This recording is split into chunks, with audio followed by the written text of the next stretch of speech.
I just finished this book, The Master and His Emissary. Very interesting book, so I'm going to give you a quick little review. This is a long book, 27-hour audiobook. I was listening to it, and it was great. It's heavy. It's very dense content because it's so full of information and it's so well researched. I can't even begin to imagine how much time this author has spent into developing this book. So it was recommended to it by a yogi who he was a monk for 7 years, and then he left sort of the monastic order, but he still, basically studied the mind and yoga.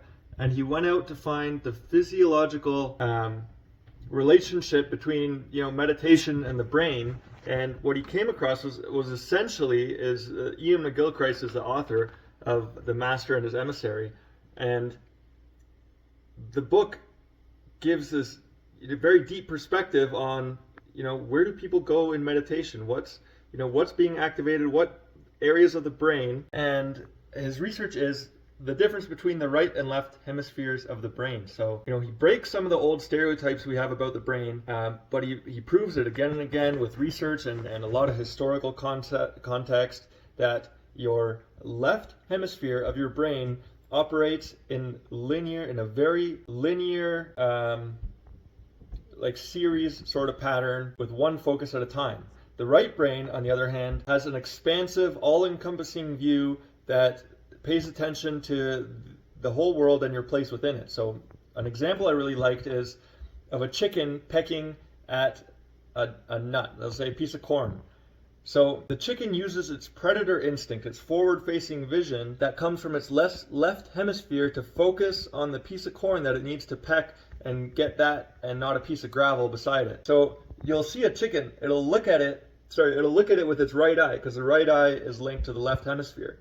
And at the same time, the chicken is a prey animal, and it needs to be on the lookout for predators, and its right hemisphere, which is aware of its place in the world and in the food chain and that there could be predators around, linked to its left eye. So while it's looking at the nut, its left eye is looking around for predators. It's maintaining the wider view of the world, and it's the same thing in people. And then, so the author makes a very good point that Western society has become increasingly left-brained. So analytical, focused on, process and steps, and not taking in a holistic approach and view of the world. The left hemisphere is focused on categorization, on analysis, on breaking things down into parts. It's detail-oriented, task-driven, seeks certainty and control, and it believes that it knows what's going on and what needs to happen. The right brain sees the big picture. That's where empathy comes from. The left brain controls your language, but the right brain controls the understanding of that language and actually grokking what words represent. And that's where your creativity and openness comes from. And the talky voice in your head, that's the left brain that's trying to make sense of the world and organize things in a structured way that it can understand so that it can feel okay. And there's so many fascinating aspects to this book. If this topic interests you, I would highly recommend it, because there's so much research on people with different, brain injuries, or people who have had their hemispheres separated in a procedure to prevent epilepsy. And the research shows that both hemispheres of the brain will act independently of each other and will have different preferences and a different view of the world. And you can do different experiments by limiting, the information available to each half of the brain, since they're not connected, they're not sharing information anymore. And the author's conclusion is that in Western society, we have to make sure not to let the left brain take over. So that's where the title, this Master and His Emissary, comes in. There was an ancient master of a kingdom. His kingdom was growing. He was, a just and wise master. And so he had to send out emissaries to control parts of his domain, since he couldn't manage it all at once.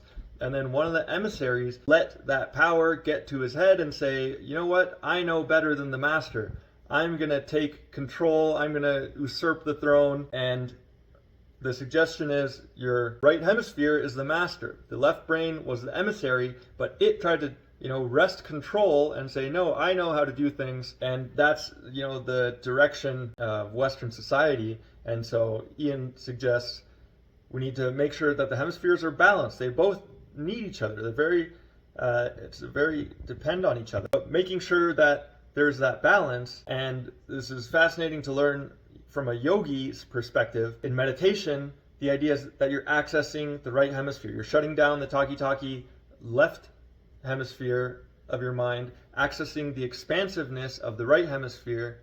There's another book I'll do another review on about some neurologist who had a stroke affecting her left hemisphere, and she was lost in the bliss, ecstasy, oneness of the right hemisphere of the brain until she recovered, but has a very detailed account of that experience. So it's not saying shut off half your brain, but make sure that it's balanced, that you're using both to interact in the world and make decisions. So very fascinating book. Like I said, it is dense, so you have to pay attention. You can't listen to it at 2 times speed because there's a lot of information there.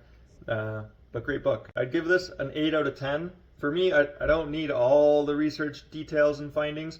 I just like the actionable steps, but hopefully you can learn something from this 5-minute video instead of having to read the 27-hour long book. I don't know how many pages it is. Hope that's helpful to you, and you can check that out.